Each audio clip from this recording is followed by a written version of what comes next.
Hello, आप सभी का स्वागत है मेरे यूट्यूब चैनल बबली एजुकेशन में। आप सभी कैसे हैं? आशा करती हूँ कि आप सभी अच्छे होंगे और अच्छे होने भी चाहिए। आज मैंने जो टॉपिक लिया है वो पवन दूतका से लिया है। ऐसे मैंने पैराग्राफ लिए हैं जो अधिकांश एग्जाम में पूछे जाते हैं, जिसे मैं इसका संदर्भ और सभी लाइनों की व्याख्या बताऊंगी बड़े ही सरल शब्दों में। लेकिन वो ऐसे, मान लो मैंने 2 पद्यांश दिए हैं, इसमें वो 2 ना देकर 1 पद्यांश देगा। इसमें से मान लो कहीं से रख देता है वो, तो कुछ पद्यांश देकर वो रेखांकित अंश कर देगा, अंडरलाइन कर देगा। तो वो इतनी ही पूछता है कि रेखांकित अंश की व्याख्या कीजिए। तो आपके लिए अपने पेपर में केवल रेखांकित अंश की ही व्याख्या करनी है, अधिक नहीं करनी है। कि मैं तो आज पूरी ही व्याख्या बताने जा रही हूँ, देखेंगे बड़े ही ध्यान से।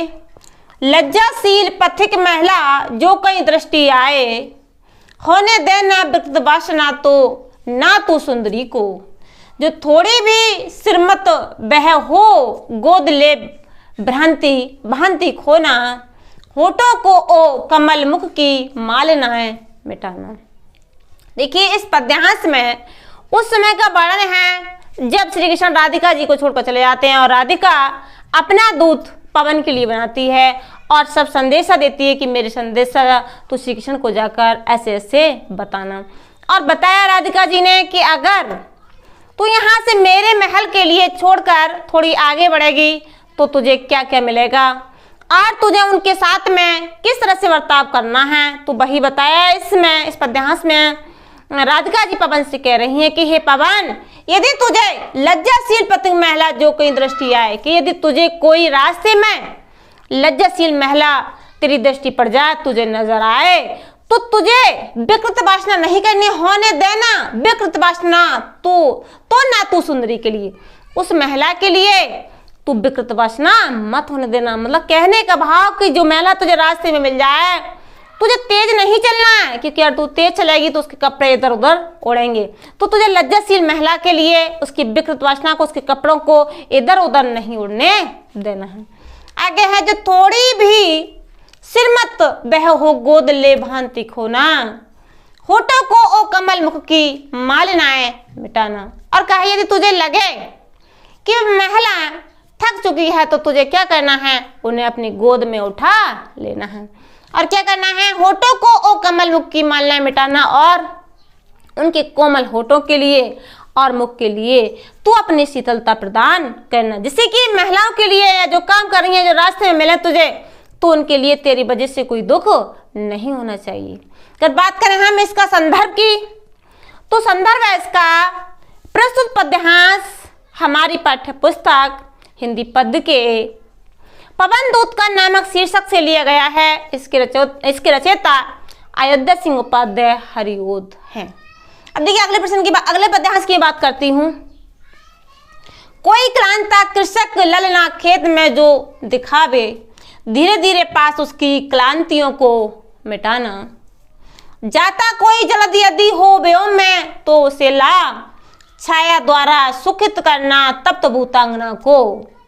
किसने बताया है?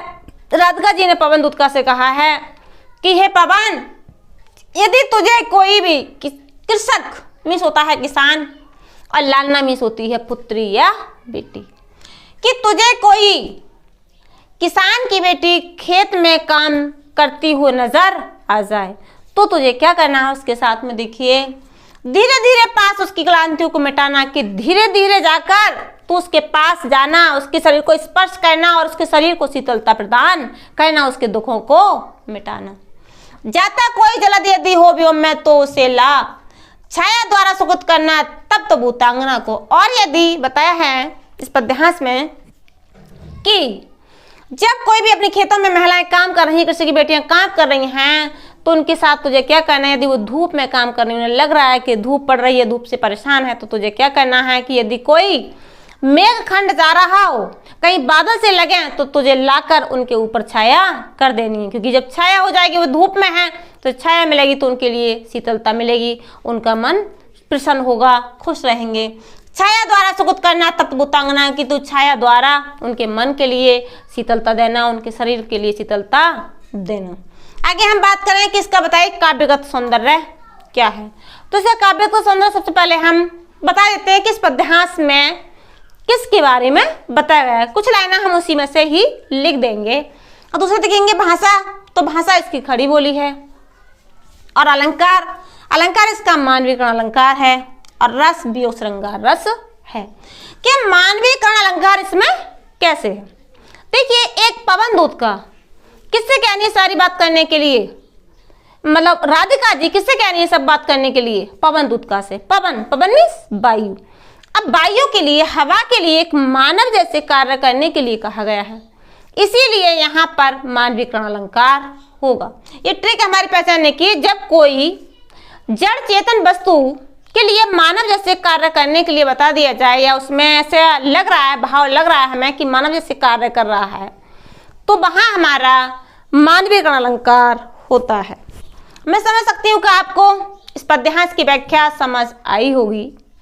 तो अब मैं मिलती हूँ आपसे एक नेक्स्ट वीडियोस में। तब तक के लिए आप अपना ध्यान रखें, स्वस्थ रहें, मस्त रहें। Bye bye.